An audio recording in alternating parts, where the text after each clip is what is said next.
Tell us about the Cobra meeting you've just chaired. Do you believe at this moment that a full-scale invasion of Ukraine is underway? Well, let me tell you what's been going on. So we've just had a Cobra meeting about the situation in Ukraine, particularly in the Donbass region, where plainly President Putin has now violated Ukrainian sovereignty. He's sent troops in, he's broken international law, he's repudiated the Minsk agreements and torn up the understanding from Budapest in 1994 that Ukraine's territorial integrity would be respected. You know, he's completely torn up international law.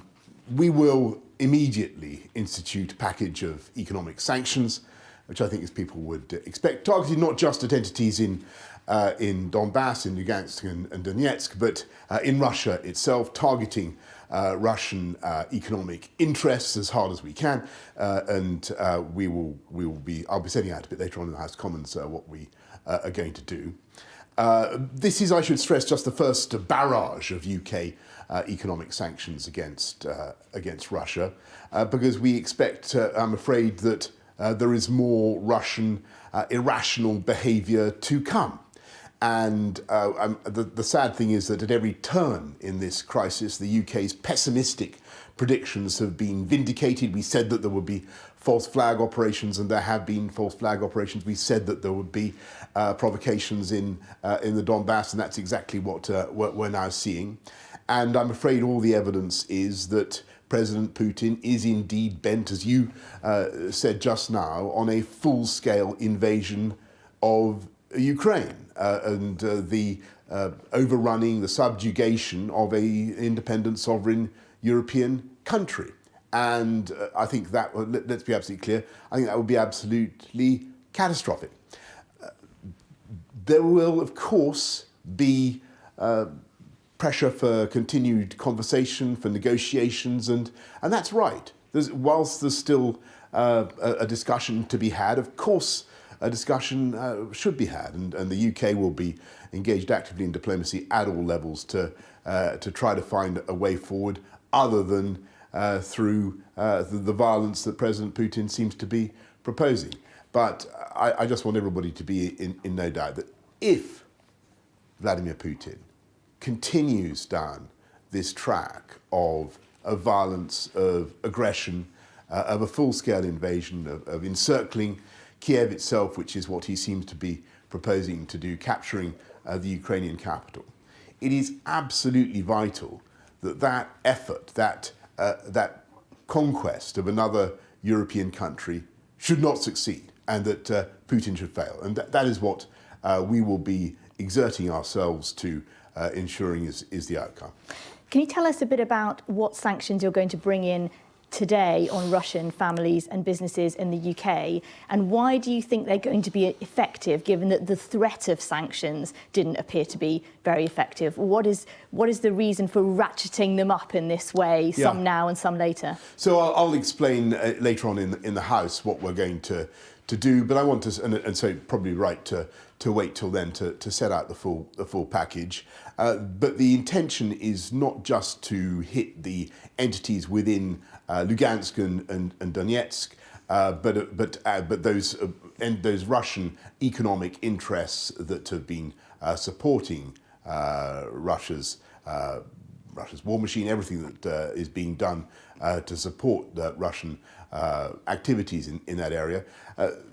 They will hit Russia very hard, and there is a lot more that we are going to do in the event of an invasion. And be in no doubt that if Russia is prevented, Russian companies are prevented from raising capital on UK financial markets, if we unpeel the facade of Russian ownership of companies, of property, it will start to hurt. You want to do this in concert with other Western countries, with the US and other European countries.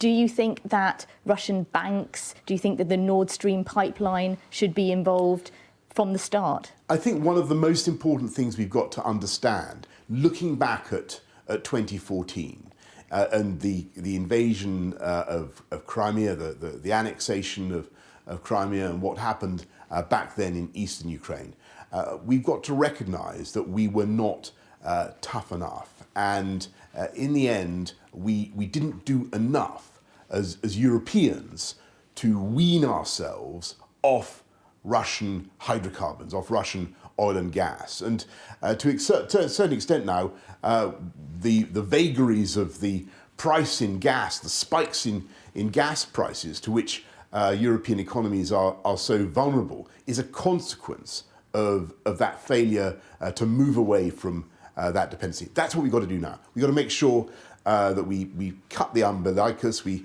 snip the drip feed into our bloodstream from Nord Stream. Prime Minister, what did you make of Vladimir Putin's address last night saying that Ukraine had no right to be a state? You talked about his irrational behaviour. Do you think some Western leaders were naive to think that diplomacy could work? I think that the UK has spotted this a long way out. And I don't know whether you read his 5,000-word essay on the history of Ukraine and its. He basically makes the same point, and he made it many months ago, that he believes that Ukraine has no real right to exist as a sovereign, independent country. But that goes against everything that we struggled to achieve at the end of the Cold War. It goes against the aspirations of the Ukrainian people. And I think the most difficult thing now for Vladimir Putin in prosecuting this war, he will come up against something that I think will be very hard for him to beat. And that is the Ukrainian sense of national pride and their determination to defend their country and to fight for it. And I think the tragedy of the present situation is that President Putin has surrounded himself with like-minded advisors who tell him that Ukraine is not a proper country.